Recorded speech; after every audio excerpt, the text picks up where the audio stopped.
Растат кражбите на огремно дрво во Струмишкиот регион. Речиси секојдневно се откриваат сторители кои оперираат на терен како со запрежни коли, така и со трактори и моторни возила.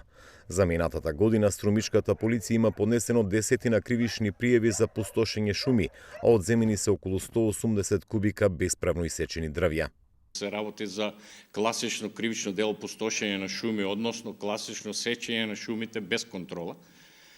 Така да секторот за внатрешни работи Струмица во тековната 2022 има одземено преку 157 метри кубни, не квадратни метри дрва, преку 340 возила, коњски коли и мислам 7-8 товарни возила.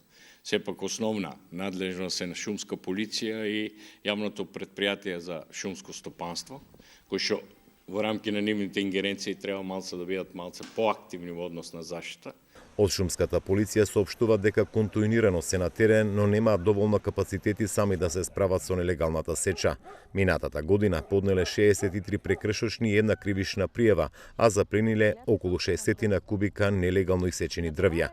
Локалниот совет за превенција на Струмица бара од институциите координирани акции. Има некои конкретни насоки кои што тековно и тие самите ги работат, но во иднина тоа ќе се интензивира, значи за 2023 грејната сезона да немаме таква грда слика во пустошењето или бесправно сечење на шумите.